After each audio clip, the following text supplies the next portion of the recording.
Corona की महामारी से हम लोग जंग लड़ रहे हैं और हमारे फ्रंट लाइन वॉरियर्स जो हैं जिसमें कि पैरामेडिकल स्टाफ, नर्सेज, डॉक्टर्स तमाम जो हैं चौबीसों घंटे लगे हुए हैं। मेरे साथ असिस्टेंट मैट्रन तृप्ता चिप जी हैं, इनसे हम आज बात करेंगे। मैम, सबसे पहले मैं आपका स्वागत करना चाहूँगा स्टेट टाइम्स में।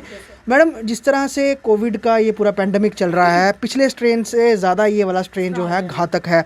आप लोग ड्यूटीज़ कर रहे हैं और कितना टफ टाइम है इस टाइम आपके लिए, क्योंकि बीइंग अ वुमन आपने अपने बच्चों की तरह ही मरीज़ों को ट्रीट करते हैं, तो कितना मुश्किल हो रही है। और कई बार ऐसा भी समय आता होगा कि आप बेबस हो जाते होंगे जब मरीज़ ठीक नहीं होते देख रहे होंगे। तो ये सिचुएशन में मैडम किस तरह से खुद को संभालते हुए आप ड्यूटी कर रहे हैं? क्योंकि यही एक टाइम है, मैंने लाइफ में पहली बार ये टाइम देखा। हमें इसको देख के रोना भी आता है, क्योंकि ऐसे ऐसे पेशेंट तड़पते देखते हैं जब कहीं वार्ड में रोड में जाएं कि उन पेशेंट की कंडीशन देखी नहीं जाती। सिर्फ ज़्यादा जो प्रॉब्लम हो रही है, जो ऑक्सीजन की ही प्रॉब्लम हो रही है। ऑक्सीजन उनको जब मिलती है तो वो ऐसे रिलैक्स करते हैं जैसे कि हमें दुनिया मिल गई है। पर कुछ लोग ऐसे भी हैं जो बेचारे दुनिया को छोड़ के चले भी जा रहे हैं, पर फिर भी हमारी तरफ से 100% यही कोशिश होती है कि हर इंसान हमारे पास आया है वो ठीक होके जाए। कोई इधर से मतलब अपनी वो गुस्से में ना जाए, या उसके दिल में कोई ऐसी रंजिश ना रह जाए कि हमने उनका ट्रीटमेंट नहीं किया। बाकी भगवान की मर्जी है। मैं तो कहती हूँ कि ये जो हमारे पे इस समय पूरा इंडिया में इतना क्राइसिस हुआ है, इतना ज़बरदस्त ये भूचाल आया है कि इसमें डिजास्टर समझो। हमारी सिस्टम जैसे होती है ना कि बॉर्डर पे जो सोल्जर है, सोल्जर बन के इस समय वो लड़ रही हैं। वो किसी का शकत नहीं है उनके मुंह पे कि हम किसी के लिए कोई एक शब्द भी बोलें। कोई अगर हमने उनको समझाया हो, अगर आप से कोई गुस्से से भी बोलता है इस समय मत किसी से ऐसा करिए, क्योंकि लोग दुखी हैं, घर से आए हैं, बेबस हैं, इस समय उनके पास कोई चारा नहीं है हमारे सिवा। अगर हम ही उनके साथ ऐसा करेंगे तो हमारे ये पेशेंट जो हमारे इस समय मेहमान हैं, मेहमान क्या कि हम उनको अब दिल से इस समय जान से भी प्यारे रख रहे हैं, क्योंकि कोई पता नहीं है अभी पेशेंट आ रहा है 10 मिनट में उसके साथ क्या हो जाएगा। लेते आ रहे हैं ट्राली पे, चलते जा रहे हैं। दुनिया ऐसी दुनियादारी बन गई है क्योंकि समझ ही नहीं आ रहा कि ये हो गया रहा दुनिया। इसलिए हमें दिल से इतने दुखी हैं, इतने दुखी हम बता नहीं सकते। उनके घर वाले जो दुखी होंगे, हम तो रोज़ 30-40 डेड बॉडियाँ देख रहे हैं। जो एक डेड बॉडी देख लेता है वो घर में जाके सो नहीं पाता। जब हम 30-40 डेड बॉडियों को देखते हैं, उनको अपनी तरह जे कभी आपने दुनिया में सुना था कि जे पेशेंट एक जो है जब डेथ होती है, कभी उसको मतलब कि नहलाने के बिना, कोई रीति रिवाज के बिना उसका संस्कार किया जाए। अब उनको बैग में डाल देते हैं, जिप बंद कर देते हैं, मार्चरी में रख देते हैं, उनको टाइम दिया जाता है वहाँ चले जाओ। कोई रिवाज नहीं, कोई संस्कार नहीं रहा दुनिया पे, कोई कुछ नहीं रहा, चेहरा भी नहीं देख पाते, कुछ है ही नहीं, कुछ भी नहीं, चेहरा भी नहीं देख पाते। और घर वाले बेचारे दूर से देखते हैं कि आग लग गई है। अब ऐसा टाइम देखा था किसी? तो बहुत बार होता है मैम कि लोग बहुत ज़्यादा पेशेंस जो है वो खो बैठते हैं और उस समय आप लोग भी लाचार होते हैं कि आप लोगों के हाथ में कुछ नहीं होता है।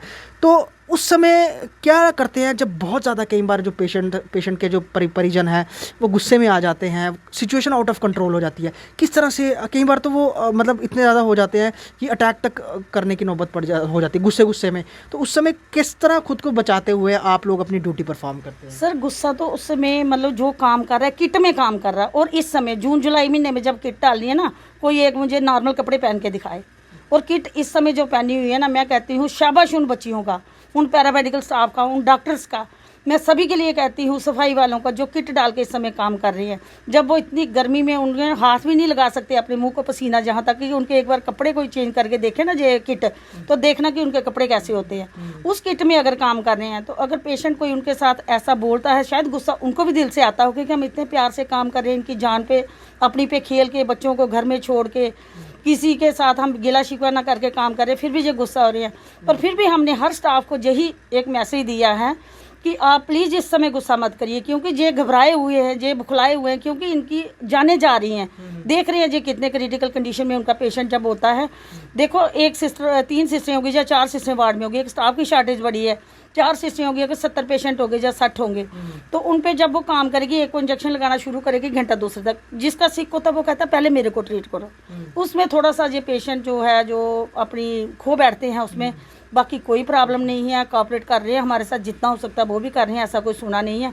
बीच में कभी कभार हो जाता है, वैसे स्टाफ हमारा कोई ऐसी गुस्सा नहीं कर रहा है इस बात में। अच्छा, क्योंकि हमारा डिपार्टमेंट ही ऐसा, हमने क्या करना है, हम खुद लाचार हैं, ये तो हुआ, हम खुद भी इस बात में बड़े मतलब हमें क्या बताऊंगा अब जितना हमें दुख है। परिवार की किस तरह से सपोर्ट है, क्योंकि ये सिचुएशन ऐसी है, आप लोगों का भी देख रहे हैं, खुद का भी देख रहे हैं, और बहुत सारा पैरामेडिकल स्टाफ है, नर्सिस, डॉक्टर्स जो है खुद कोरोना पॉजिटिव भी हो रहा है, कईयों की जानें भी चली गई। तो घर वालों का किस तरह से आपको सहयोग रहता है? क्या मतलब पहले से उनको, पहले के वक्त से अभी के वक्त में आपको देखने का नज़रिया उनका बदला है? नहीं सर, नो। मतलब कि आप पहले कितना हार्ड वर्क करते हैं, आपको इस चीज़ को लेकर उनके मन में आता है कि आपको लेकर कि, या आपको, या आपकी तरह जितने भी लोग काम कर रहे हैं कि बहुत इस समय हार्ड नहीं, टफ ऐसे सिचुएशन घर में जाओ तो बच्चे कहते हैं कि मम्मा डाइट अच्छी ले लो, आप काम कर रहे हो वहाँ पे बीमार हो जाओगे, वरना वो ये नहीं कहते कि आप काम नहीं करो। आप मम्मा डाइट अच्छी ले लो, आप टाइम पे नहीं आ रहे हो, लेट हो रहे हो, तो उनको पता है कि लेट किस लिए हो रहे हैं हम, यही उनको होता है, बाकी और कुछ नहीं कह रहे कि आप काम मत करो। सपोर्ट पूरी है, फैमिली सपोर्ट पूरी है, सिर्फ यही कहते हैं कि आप डाइट अच्छी ले लो, क्योंकि आप कोविड-19 में ड्यूटी कर रहे हो, आपकी एज भी इतनी है, उसके मुताबिक आपको भी कोई परेशानी हो सकती है, आप डाइट अच्छी लो, काम करो। वही इस बताइए, अब मैं अगर 5-6 बजे तक इधर बैठी हूँ तो बच्चों की बदौलत ही है ना, घर में बच्चे हैं, हस्बैंड है, सारे हैं, फैमिली है मेरी, वो फैमिली मुझे इस समय लो कर रही है तो मैं बैठी हूँ, नहीं तो वो भी कहें 10 बजे आयो, 4 बजे घर पहुँचो, पर नहीं। दूसरा मैम, ऑफ की बात करें, अभी के समय में तो ऑफ हॉलीडे तो किसी को मिल नहीं रहा है, तो लगातार कितने दिनों से आप लोग काम कर रहे हैं, बिना छुट्टी के लगातार लगे हुए हैं? सर महीना 1.5 महीना तो हमें हो गया कि इसी काम पे चलते हुए, हमारे से ड्यूटी रोस्टर नहीं कंप्लीट हो रही क्योंकि स्टाफ बहुत कम है, आधा कोई 30-40 स्टाफ तो हमारा इस समय पॉजिटिव, हमारी नर्सिस और एनो ही हो गए हैं, डॉक्टर की तो मुझे डिटेल नहीं पता, 40-50 बंदे हमारे इस समय पॉजिटिव हैं।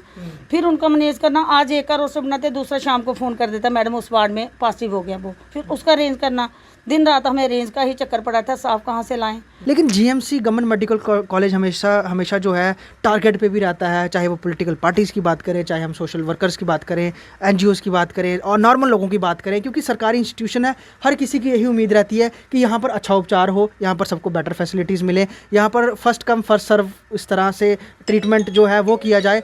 तो जीएमसी टारगेट पे भी रहता है, तो उस टारगेट का भी प्रेशर आप लोगों पे रहता है, तो वो किस तरह से हैंडल प्रेशर अपने आप को, आप मतलब उस प्रेशर को हैंडल करते हैं आप लोग? सर टारगेट इसलिए होता है, ये सबसे बड़ा इंस्टीट्यूट है इस जम्मू में, गवर्नमेंट मेडिकल कॉलेज सबसे बड़ा इंस्टीट्यूट है, इसमें हर तरह का मरीज़ आता है, एक डिस्ट्रिक्ट से लेके हेल्थ से लेके कहाँ से भी, यहाँ पे जब वो उधर से रेफ़र कर देते हैं जहाँ पे मरीज़ आएगा, जब वो आएगा तो हर एक पेशेंट की यही नज़र होती है कि हमें आते ही ट्रीटमेंट मिले। काम कम होने की वजह से किसी समय स्टाफ कहीं दूसरे पेशेंट के साथ लगा होता है, उससे उनको गुस्सा आ जाता है, कुछ आ जाता है, लोगों की खामियां रह जाती हैं, फिर लोग कहते हैं कि फलाने मिनिस्टर ने ऐसे किया, कोई मिनिस्टर नहीं कुछ कहता है, कोई कुछ नहीं कहते, काम करने वाले हम लोग हैं, हमें पता कि कौन पॉलिटिकल जो है हमें सपोर्ट कर रहा है, कोई इस समय सपोर्ट नहीं कर रहे हैं, सारे अपने अपने घरों में बैठे हैं, सिर्फ चल रहे हैं तो हम लोग चल रहे हैं। बहुत बहुत शुक्रिया मैम। तो मेरे साथ तृप्ता चिपजी बात करी थी, जो असिस्टेंट मैट्रन भी हैं, और साफ तौर पर उन्होंने बहुत सारी बातें कही, दुख भी जताया कि जो डेली इतनी सारी लाशें यहाँ से निकल रही हैं, बहुत दुख होता है, क्योंकि अगर कोई अस्पताल में आता है तो उम्मीद जो मेडिकल स्टाफ है वो यही करता है कि हर कोई ठीक होके जाए, लेकिन जब किसी की मौत होती है तो दुख बहुत ज़्यादा होता है। दूसरा, इस समय इस कठिन स्थिति में जिस तरह से ये लोग काम कर रहे हैं, बहुत ज़्यादा धैर्य और पेशेंस के साथ ये लोग काम कर रहे हैं, और सबसे बड़ी बात उम्मीद लोगों से ही रखते हैं कि वो SOPs का पालन करें, और जब भी वो किसी भी हेल्थ इंस्टीट्यूशन में जाते हैं तो अपना व्यवहार बहुत अच्छा रखें, जिससे जो परिजन हैं वो भी अपने मरीज़ का अच्छे से इलाज करा सके और मरीज़ को भी अच्छे से अच्छा इलाज मिल सके।